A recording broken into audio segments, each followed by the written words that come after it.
Hey guys, welcome to another episode of Millennial's Point of View, where today I'm going to be going over what I would put on a hypothetical Nintendo Wii Classic Edition from my personal collection. What's going to end up on the list? Stay tuned and find out.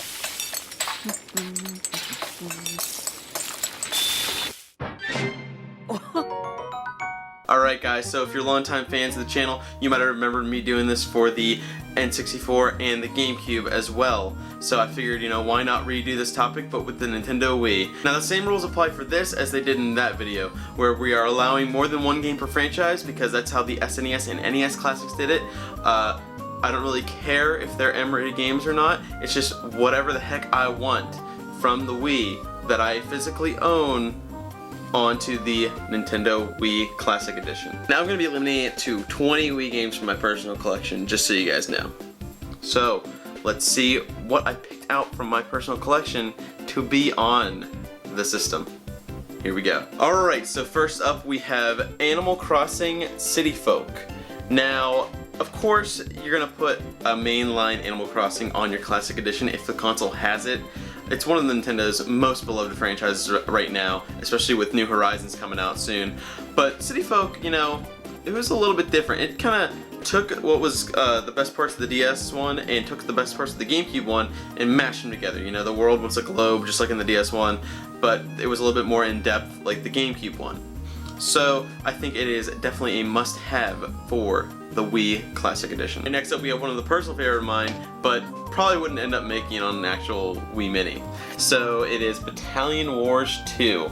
Now, again, if you watched the GameCube one, you saw that the first one made it, and that's another one that probably wouldn't make a GameCube Mini list, but I am a very big fan of the Battalion Wars series. I wish there was more than two of them, but we only got the first two, unfortunately. Third-person, action-y kind of game with a lot of strategy implemented as well.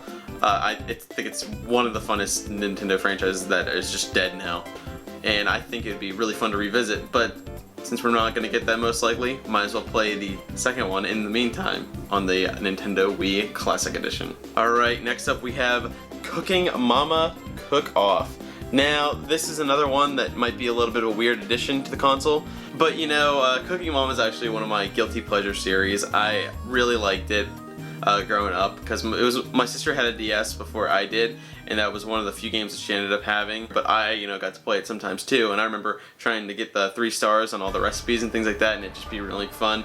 So I figured, why not put the Wii one on here, because I do think it's a really fun game and it is quite unique. There really isn't anything quite like it on the Wii. Alright, so next up we got Kirby's Epic Yarn and Kirby's Return to Dreamland.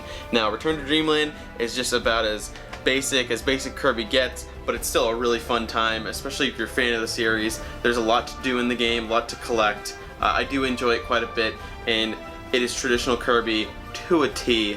It's one of the better traditional Kirby games out there. But the reason why I also include Epic Yarn is because it's a 2D platformer, but it has a little bit of a twist on the Kirby series, So instead of sucking up your enemies and gaining their powers, you use the yarn, kind of whip it at them, and then you end up taking enemies out that way. So I think that the differences in Epic Yarn are really fun, and if I had to pick one, I would pick Epic Yarn because it is very unique. But I like them both a lot, so I figured why not put them both on the system. So next up we got Legend of Zelda Skyward Sword. Now, I did not include Twilight Princess on this list because that game is a GameCube game that was ported to the Wii, and Skyward Sword is a completely original game made specifically for the Wii. And because of the Wii Motion Plus, I think it might be a little bit hard to port this game over as well, so I figured that it would be really good to put it in a future Wii Classic Edition, because by the time that the Wii Classic Edition ever comes out, people will be very nostalgic for this game. People are already pretty nostalgic for it, and with the rumors of a remake coming out for the Switch, I don't know if that'll happen. I really don't think it will, but if it does, people would be pretty satisfied because it seems like people really do want this game. And it's a Zelda game, so you gotta put your main Zelda game on your Classic Edition for sure. Alrighty, next up we got ourselves a little bit of Mad World. Alright, so Mad World's one of the more unique and honestly one of the more violent games on the Wii. It might be the most violent game on the Wii, which is one of the reasons I'm putting it on the Classic Edition, to add some variety to it, because, variety is the spice of life. If you're gonna make a Classic Edition, might as well make it unique. So, Mad World, what is it? For those of you that don't know, it is a 3D hack and slash game, kind of like a similar playstyle to Bayonetta and Devil May Cry. But Mad World kind of slows down the combat a little bit and focuses a whole lot more on the actual carnage and slicing your enemies in half and that kind of thing. And it can be really satisfying just taking out enemies left and right. I think it's one of those mindless fun games that you can get on your Wii. Next up, this game needs a little introduction. It's Mario Kart Wii. Now, Mario Kart Wii is one of the best-selling games on the Wii, and there's good reason for that because it's a really fun Mario Kart game. It came out after Mario Kart Double Dash, and in my opinion, they perfected the Mario Kart formula with Double Dash, and they just added to it with each subsequent Mario Kart game. So, of course, you're going to put Mario Kart Wii in there. And it's actually got my personal favorite Mario Kart level of all time, which is Maple Tree Way. So, gotta have it, So we got a little bit of a two-pack here. We got Mario Strikers Charged and Mario Super Sluggers. Now, both of these games were a really big part of my childhood, especially Super Sluggers. I had a friend's house I used to go over a lot and play that game. Very nostalgic for me. And, Charged is also nostalgic for me, but just not as much so. But either way, they're both fantastic sports games. Again, same thing with Double Dash and Mario Kart Wii. They kind of perfected the Mario Sports formula with the GameCube, and it just continued to rock on in the Wii. And these are definitely must-have titles for the Wii Classic Edition. And I feel like, even though they sold really well because they're Mario games, compared to other Mario games, I don't think they sold that great. So I think a lot of people have missed out on them, and putting them on the Classic Edition would be a great way for people to experience these games. Alright, next up, you guys might hate me for this one, but Metroid Other M. I don't have Metroid Prime 3, so I couldn't really put it on the Classic Edition if I'm picking from my own personal collection, but I don't think Metroid Other M is as bad as other people say it is. It's still a fun game, and you definitely need a game for the Metroid series, so I went with Other M, and again, it's not as bad as everyone says it is. Alright, so this next game needs a little introduction. It is No More Heroes, one of the biggest third-party games on the Nintendo Wii. Now, again, it's a hack and slash just like Mad World, but it focused more so on the Wiimote movements than the other one did. But still, a fantastic game. They actually just announced the third one. This game is a very cult game, but I think it definitely has to be on a Classic Edition for sure. Next up, we got one of my personal favorites. It's Punch Out for the Wii. Now, Punch Out for the Wii is basically a remake of the NES version, but with better graphics, a little bit more depth to the gameplay, because after you beat the first circuit, you actually get a chance at round 2 with all the fighters that you faced. And of course, there is one new fighter, but it is mostly just classic fighters, which isn't necessarily a bad thing, but I hope if we ever get a Punch-Out sequel, it is mostly new fighters and not just rehashes of some old ones. Because the fights in the Wii game that are on the NES one and the Super Nintendo one are almost the exact same. It's just that when you face them a second time is when they really start to change up. Next up, we got Rhythm Heaven. Now, this game is really weird and unique, and it's a bunch of 5 to 10 second challenges. And I just think it utilizes the Wii Motion very well, and it's a fun minigame compilation that you can play with 2 people, so I think it'd be great for the Wii Mini. Next, we got probably the 2 biggest games on the Wii, Super Mario Galaxy 1 and 2. I mean, what can I say about these games that haven't been said before? They're some of the best 3D Marios ever made, making them some of the best games ever made, period. Being able to move around from planet to planet, there really isn't anything like it, even within the Mario universe.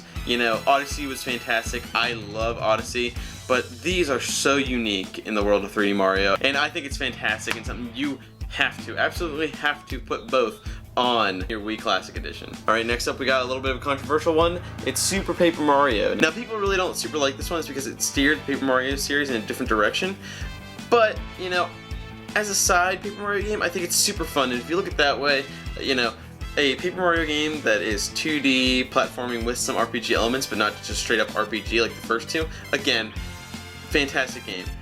I can see why people really dislike Color Splash and Sticker Star, but this is totally different. It's really its own thing, and I think if you look past it in the series as a whole and look at it as its own thing, you'll see that it's a fantastic game and really deserves to be on the Mini. Next up, we got Super Smash Bros. Brawl. Of course, you're going to end up putting a Smash game on your Mini console if you're making one. And Brawl, thankfully, is one of the best Smash games out there, if not the absolute best for single player, especially with Subspace Emissary. I think it probably wins out over all of them, even though it might not have as much content. It is still a boatload of content that you're getting with Brawl, you know, and it's fun to go back and play this. You know, Smash 64, Melee, and Brawl all have very unique identities in the way that they play and how people really perceive them. So I think preserving that with a Wii Classic Edition is very important. And you know, I think Brawl kind of gets some bad flack because of the tripping and things like that, but it is a pretty rare occurrence and doesn't affect the game a ton, so I think it's still a very fun game, and you know, any Smash is fantastic in my book. Alright, next up we have Wii Play. I don't have Wii Sports, so I had to put that there instead. You know, obviously if I had Wii Sports, I'd be putting that on the Wii Classic Edition, but I don't, and again, this is from my personal game collection, so we had to go with Wii Play. You know, it's not that bad. It does have some fun games, like tanks and billiards are very fun. Everything else, you know, hit or miss, kind of take it or leave it. But I do think that billiards and tanks is good enough to kind of elevate it to be able to be put on the Wii Classic Edition, and I might even argue putting this on there even if you don't limit yourself to your own personal collection, because of you know, how it utilizes the pointer functionality, and pretty much everyone had this game because it came with a Wiimote. But I digress. It's a pretty okay game, but I would put Wii Sports on here if I could instead. Lastly, we got a little bit of a unique one. We have Zack and Whoopi. You know, there aren't really too many action-adventure puzzle games on the Wii, and Zack and Whoopi is one of the finest of its kind for sure. So even though it wasn't the most successful Wii game out there, it plays very fun, the puzzles are very engaging, and again, it's one of those games where it's like nobody's really played it, so you could include it as a bonus game or maybe something like that if you do want to make a Wii Classic Edition Nintendo. But you know, no matter what, I think it really does deserve to be on there. It's one of my personal favorites for the Wii, so if you haven't tried it, make sure to give it a shot. Alright guys, so those are my picks for the hypothetical Wii Classic Edition from my personal collection. If you like the video, then please, you know, consider liking, sharing, and subscribing, or checking out some other videos on the channel to help the channel grow. And definitely let me know what you think should be on a hypothetical Wii Classic Edition down below in the comments. And again, thank you so much for watching, and have a great day. I'll see you guys next time.